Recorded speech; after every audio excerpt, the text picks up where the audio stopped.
Select all of the following expressions that represent a real number. They're asking for the expressions that are real numbers. Now remember that we have two types of numbers in math. We have real numbers, and the other ones are imaginary numbers.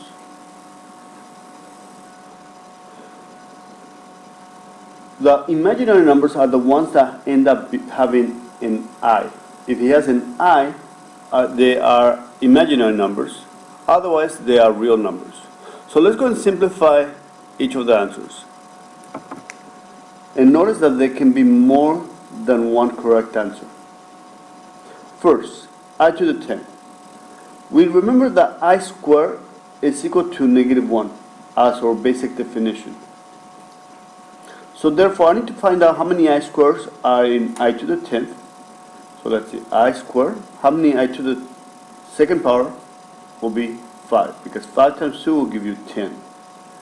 Do we have any I left? None. So therefore, your answer should not have an I. We are going to replace -1 for the I squared. So that will give you -1 to the 5th power. And when you raise -1 to a 5th power, -1 times -1 times -1 times -1 times -1, we have learned that whenever it's odd number, your answer will be -1. Whenever it's even, your answer will be a 1. In this case, it's an I. In this case, it's a -1, so that'll be a correct answer. That's a real number. Letter B. How many I squares do we have in 15? We have 7. And do we have any i's left? Well, 2 times 7 is 14, and we need one more I. So therefore, your answer should have an I.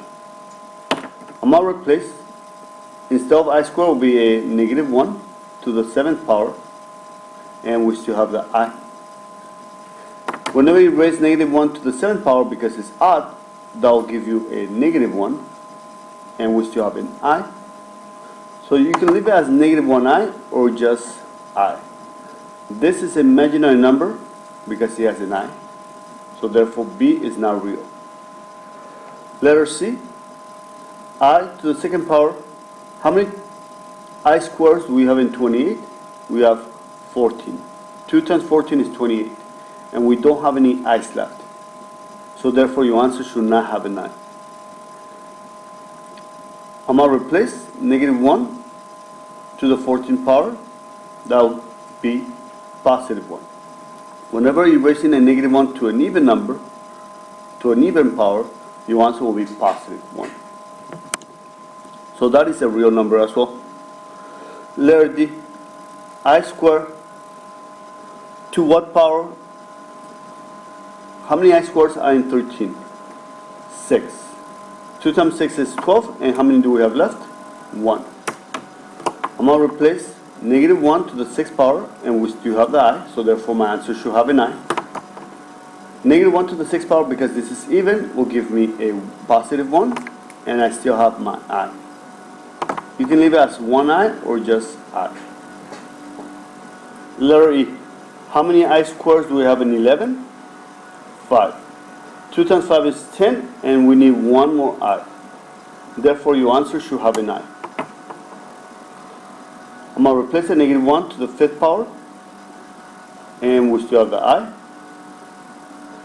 -1 to the 5th power, because it's odd, will give you a -1 multiplied by I.